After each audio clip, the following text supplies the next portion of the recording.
Kozhikode medical college ആശുപത്രിയിൽ മരുന്നുക്ഷാമവും രൂക്ഷമാണ്. 9 മാസത്തെ കുടിശ്ശിക തുകയായ 90 കോടി രൂപ ലഭിക്കാത്തതിനെ തുടർന്നാണ് all Kerala chemist and druggist association മരുന്ന് വിതരണം നിർത്തിയത്. 60% കുടിശ്ശിക നൽകാതെ മരുന്ന് വിതരണം പുനരാരംഭിക്കാൻ സാധിക്കില്ലെന്ന നിലപാടിലാണ് വിതരണക്കാർ. എ കെ അഭിലാഷ് നമുക്കൊപ്പം ചേരുന്നു മെഡിക്കൽ കോളേജിൽ നിന്നും. എ കെ അഭിലാഷ്, മെഡിക്കൽ കോളേജിലും സ്ഥിതി വ്യത്യസ്തമല്ല അല്ലേ? തീർച്ചയായിട്ടും സർക്കാരിൻ്റെ സാമ്പത്തിക സ്ഥിതി മോശമായതോടുകൂടി തന്നെ മരുന്ന് വിതരണവും താറുമാറാവുന്നു എന്നുള്ളതാണ്. കാരണം കഴിഞ്ഞ 10-ാം തീയതി വരെയാണ് ഈ മരുന്ന് വിതരണം നടത്തിയിരുന്നത്.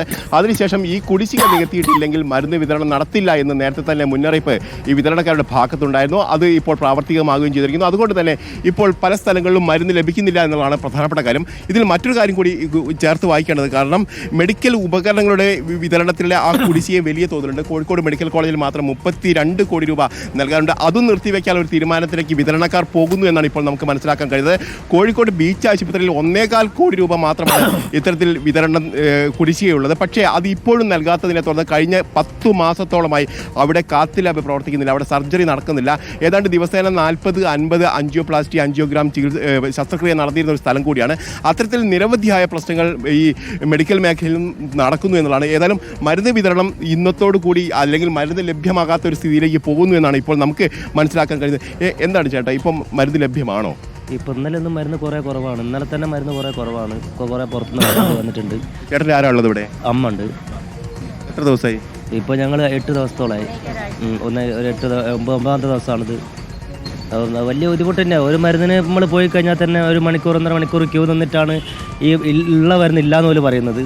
അപ്പോൾ അങ്ങനത്തെ സാഹചര്യങ്ങളാണ്. പിന്നെ അവിടുന്ന് തലക്കെ പോണ വേറൊരു മരുന്നിന് വേണ്ടിയിട്ട് അവിടെ പോയി നോക്കുമ്പോഴും 1 മണിക്കൂറോളം ക്യൂ നിന്ന് കഴിഞ്ഞിട്ടാണ് നമുക്ക് ഇല്ലയെന്നുള്ള വിവരം കിട്ടുന്നത്. പിന്നെ ലാസ്റ്റ് പുറത്തുനിന്ന് വാങ്ങേണ്ട അവസരമാണ്. ചേച്ചി, മരുന്ന് കിട്ടുന്നുണ്ടോ ഇവിടെ? ഇല്ല, മരുന്ന് ഇന്നലെ ഒന്നും ഇല്ല. ഇന്നലെ അങ്ങനെ ആങ്ങളെ കുറേ കറങ്ങുകയൊക്കെ ചെയ്തിട്ടുണ്ട്. അപ്പം ഇന്നലെ കിട്ടിയിട്ടില്ല. ഞങ്ങളൊരാഴ്ചയോളായി ഇപ്പോൾ ഇവിടെ നിൽക്കുന്നത്. എന്ത് ചികിത്സയാണ്? തലവേദനയായിട്ടാണ് വന്നത്. അതിനുപോലുള്ള മരുന്നില്ല? ആ, അതന്നെ. ആരാണുള്ളത് ഇവിടെ? ഭാര്യയാണ്, ഭാര്യയുടെ അമ്മയാണ്. അപ്പോൾ ഇവരാണ് ഇവിടെ സ്ഥിരമായിട്ട് നിൽക്കുന്നത്. ഞാൻ രാവിലെ വന്ന് ഭക്ഷണം കഴിക്കും. മറ്റേ ലാബ് സൗകര്യങ്ങളൊക്കെ? ലാബ് സൗകര്യം എന്ന് പറഞ്ഞാൽ ഇപ്പം ഒരു ടെസ്റ്റ് ഇവിടെ ആണെങ്കിൽ ഒരു ടെസ്റ്റ് കുറേ ദൂരെയാണ്. പിന്നെ അതുമല്ല, അത് കറക്റ്റ് സമയത്ത് കിട്ടുന്നില്ല. 1.5 മണിക്കൂർ 2 മണിക്കൂർ അങ്ങനെയൊക്കെയാണ്. പിന്നെ കൂടുതൽ ഇവനാണ് ഇവിടെ സ്ഥിരമായിട്ട് ഉണ്ടാവില്ല. അപ്പോൾ അരുൺകുമാർ, ഇന്നലെ ഞായറാഴ്ചയായിരുന്നു, അതുകൊണ്ട് വലിയ തരത്തിലുള്ള പ്രതിസന്ധി അനുഭവപ്പെട്ടിരുന്നില്ല. ഇന്നിപ്പോൾ നമുക്ക് ഏതാ OPയുടെ ക്യൂ ആണ് കാണുന്നത്. ഏതാണ്ട് 1000-ഓളം ആളുകൾ ഇപ്പോൾ തന്നെ ക്യൂവിൽ നിന്നു കഴിഞ്ഞു. അതായത് ഇവർക്കൊക്കെ മരുന്ന് ലഭ്യമാകാത്ത ഒരു സ്ഥിതിവിശേഷത്തിലേക്കാണ് കാര്യങ്ങൾ പോകുന്നത്. ഏതായാലും 10-ാം തീയതി മുതൽ മരുന്ന് വിതരണം നിർത്തിവെക്കുമെന്ന് വിതരണക്കാർ പറഞ്ഞിരുന്നു. ആ വിതരണക്കാരുടെ മുന്നറിയിപ്പ് പ്രകാരം ഏതെങ്കിലും തരത്തിൽ കുടിശ്ശിക തീർക്കാനുള്ള ഒരു നീക്കമൊന്നും സർക്കാരിന്റെ ഭാഗത്തും ഇതുവരെ ഉണ്ടായിട്ടില്ല എന്ന് തന്നെയാണ് അടിയന്തരമായി സർക്കാർ ഇടപെടേണ്ട വിഷയമാണ്. ഈ 3 വിഷയങ്ങളും, ഒന്ന് റേഷനുമായി ബന്ധപ്പെട്ട വാതിൽപ്പടി സേവനം നിലയ്ക്കുന്നത് 1-ാം തീയതി മുതൽ നിലച്ചിരിക്കുന്നു. കരാറുകാർക്ക് കുടിശ്ശിക കൊടുക്കാനുണ്ട്. 2-3 മാസത്തെ കുടിശ്ശിക ബാക്കി നിൽക്കുന്നു. അതേപോലെ ശിശുക്ഷേമ പദ്ധതികളിൽ പലതും കാവലും കാവൽ പ്ലസും താളം തെറ്റുന്ന രീതിയിൽ അവിടെ പണിയെടുക്കുന്ന തൊഴിലാളികൾക്കും കഴിഞ്ഞ 9 മാസമായി പണം നൽകിയിട്ടില്ല, ശമ്പളം നൽകിയിട്ടില്ല.